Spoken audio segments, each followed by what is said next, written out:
নমস্কার বন্ধুরা, এফএটিএফ এর রিপোর্টে উঠে এলো ভয়ঙ্কর তথ্য। যেই অ্যামাজন ফ্লিপকার্টকে ব্যবহার করে আমরা বিভিন্ন কেনাকাটা করে থাকি, সেটিকেই ব্যবহার করে নাকি এখন সন্ত্রাসীরা বাড়িতে বসেই হামলার অস্ত্র পেয়ে যাচ্ছে। এমনকি গুগল পে, ফোনপের মতো অ্যাপ ব্যবহার করা হচ্ছে আতঙ্কবাদীদের মধ্যে টাকার লেনদেন করার জন্য। ভিপিএনকে ব্যবহার করছে নিজেদের আইডেন্টিটিকে লুকোনোর জন্য।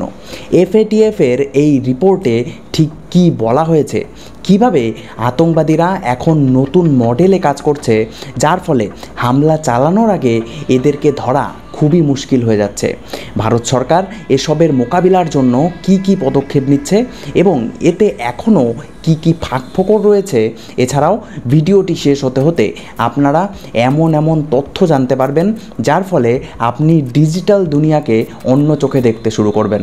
এফএটিএফ মানে গোটা দুনিয়ার টেরর ফাইন্যান্সিংকে ট্র্যাক করে যেই সংস্থা, এই সংস্থায় মাঝে মাঝে পাকিস্তানকে টেরর ফাইন্যান্সিংয়ের জন্য গ্রে লিস্টেও ঢুকিয়ে দেয়। তাই এই সংস্থা কোনো রিপোর্ট বের করলে সেটি বিশ্বজুড়ে যথেষ্ট গুরুত্ব সহকারে দেখা হয়। এই রিপোর্টে তো একটু পরেই ঢুকবো, তবে আপনারা কি জানেন যে পেহেলগাঁও হামলাকারীরা স্যাটেলাইট ম্যাপ দেখে দেখে পাকিস্তানে বসেই কাশ্মীরের সমস্ত এলাকা চিনে নিয়েছিল। রিপোর্ট অনুসারে পাকিস্তানের একটি সংস্থা বিজনেস সিস্টেমস ইন্টারন্যাশনাল আমেরিকার একটি কোম্পানি ম্যাক্সার টেকনোলজিসের কাছ থেকে পেহেলগাঁও এবং তার আশেপাশের অঞ্চলের খুব হাই ডেফিনেশন স্যাটেলাইট ছবিকে কিনেছিল।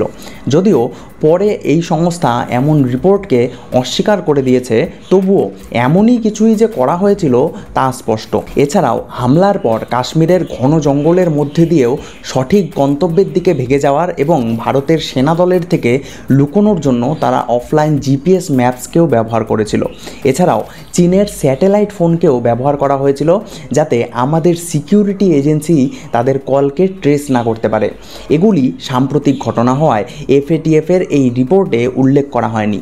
তবে যেই দুটো ঘটনার কথা উল্লেখ করা হয়েছে সেগুলি হলো 2019-এর পুলওয়ামা হামলা এবং 2022-এর গোরক্ষনাথ মন্দির হামলার কথা। এই দুটোতেই ডিজিটাল পরিষেবাকে ব্যবহার করেছিল সন্ত্রাসীরা। আপনারা তো জানেনই যে 2019 সালের 14ই ফেব্রুয়ারি জম্মু কাশ্মীরের পুলওয়ামাতে এক আত্মঘাতী হামলা করে পাকিস্তানের সন্ত্রাসীরা, যাতে প্রাণ হারান আমাদের 40 জন সাহসী সিআরপিএফ জওয়ান। সেই ভয়ঙ্কর মুহূর্ত তো গোটা ভারত কখনোই ভুলতে পারবে না। তবে সেই ঘটনা থেকে শিক্ষা নিয়ে আমরা ভবিষ্যতে যাতে কখনো এমন ঘটনা না হয় তার প্রস্তুতি করতে পারি।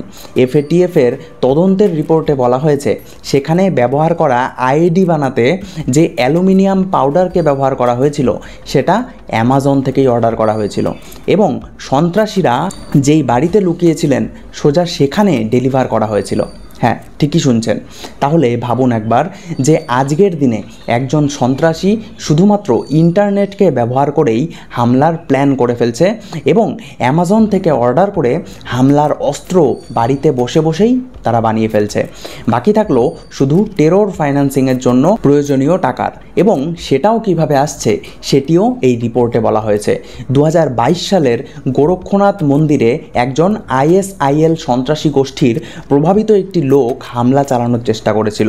ভাগ্য ভালো যে সঙ্গে সঙ্গে তাকে ধরে ফেলা হয় এবং তারপরই ধরা পড়ে টেরর ফাইন্যান্সিংয়ের এক নতুন রূপ। এই ব্যক্তি পেপল দিয়ে প্রায় 6,70,000 টাকা বিদেশে পাঠিয়েছিলেন এবং কিছু টাকা আবার নিজেও পেয়েছেন। আর এই সব করার সময় নিজের আইডেন্টিটিকে লুকোতে এই ব্যক্তি ব্যবহার করেছে ভিপিএনকে। ভিপিএনের মাধ্যমে আপনি নিজের আইডেন্টিটিকে লুকিয়ে রাখতে পারেন, অর্থাৎ ভারতে থেকেও আপনি দেখাতে পারবেন যে আপনি আসলে লন্ডনে বসে আছেন। কল, ফাইলস ডাউনলোড, ট্রান্সফার সব কিছু করতেই তিনি এই ভিপিএনকেই ব্যবহার করতেন। তাহলে বুঝুন, আমরা যেটা আমাদের প্রাইভেসির জন্য ব্যবহার করি সেটাই আজকে সন্ত্রাসীরা অস্ত্র হিসাবে ব্যবহার করছে। এখন প্রশ্ন হচ্ছে যে অ্যামাজনের মতো এত বড় একটি কোম্পানি কিভাবে এই সব জিনিসকে বিক্রি করতে দিল। এফএটিএফ রিপোর্ট বলছে এই সব ই কমার্স সাইটগুলোতে বিক্রেতার যথাযথ কেওয়াইসি করা হয় না। আপনারা তো জানেনই যে আমাদের এখানে ব্যাংকে কেওয়াইসিকে কত গুরুত্ব দেওয়া হয়। এর কারণ একটি, যাতে টাকার ভুল ব্যবহার না হয়। আপনাদের হয়তো মনে থাকবে এই জন্যই কয়েক মাস আগে পেটিএমের ওয়ালেট এবং পেটিএম পেমেন্টস ব্যাংককেও আরবিআই বন্ধ করে দিয়েছিল, কারণ তারা সঠিকভাবে কেওয়াইসি নিয়মের পালন করছিল না। তবে ই কমার্স সাইটগুলোতে কেওয়াইসি এর এত কড়াকড়ি নেই। এবং এরই ফায়দা তুলছে আতঙ্কবাদীরা। একই সাথে সাথে অ্যালুমিনিয়াম পাউডারের মতো ডুয়াল ইউজ আইটেম, অর্থাৎ যেসব জিনিসের বৈধ ব্যবহারের পাশাপাশি বেআইনিভাবেও ব্যবহার হতে পারে, সেগুলিকেও এই সব ওয়েবসাইটগুলিতে খুব সহজেই পাওয়া যায়। আর এত অর্ডারের ভিড়ে সন্দেহজনক কিছু নজরেই আসে না। 2024-এর ডাটা অনুসারে ভারতে শুধুমাত্র অ্যামাজনেই প্রতিদিন 26 লক্ষ অর্ডার হয়, ভাবুন খালি। এবং এই ভয়াবহ ভাগগুলোই সন্ত্রাসীদের সুবিধা করে দিচ্ছে। তাহলে প্রশ্ন হচ্ছে, ভারত সরকার এসব মোকাবিলা করার জন্য ঠিক কী করছে? ইউএপিএ আইটি অ্যাক্টের মতো আইনের ব্যবহার হচ্ছে আতঙ্কবাদী কার্যকলাপকে বন্ধ করার জন্য, যদিও বিরোধীরা আরোপ করে যে এই আইনগুলিকে অনেক ক্ষেত্রেই রাজনৈতিক স্বার্থেও ব্যবহার করা হয়। অ্যামাজন, পেপলের মতো বিভিন্ন কোম্পানিগুলির সঙ্গে পার্টনারশিপ করা হচ্ছে যাতে সন্দেহজনক লেনদেনগুলি সহজেই ধরা পড়ে। একই সাথে এনআইএ, আইবির মতো গোয়েন্দা সংস্থা এসব ডিজিটাল লেনদেনকে পর্যবেক্ষণ করতে থাকে এবং সন্দেহজনক মনে হলে ইনভেস্টিগেশন করা হয় অথবা অ্যাকাউন্ট বন্ধ করে দেওয়া হয়। ডুয়াল ইউজ আইটেমগুলিকে ধীরে ধীরে অনলাইন প্ল্যাটফর্মগুলি থেকে সরিয়ে দেওয়া হচ্ছে অথবা সেগুলির ওপর মনিটরিং রাখা হচ্ছে। যেমন পেহেলগাঁও হামলার পর দূরপাল্লার ওয়াকি টকির অবৈধ বিক্রিতে নিষেধাজ্ঞা লাগানো হয়েছে এবং অ্যামাজন, ফ্লিপকার্টকে নোটিশও পাঠিয়েছিল ভারত সরকার। এছাড়াও বিভিন্ন আন্তর্জাতিক মঞ্চে পাকিস্তানের মতো দেশের ভূমিকাকেও তুলে ধরা হচ্ছে।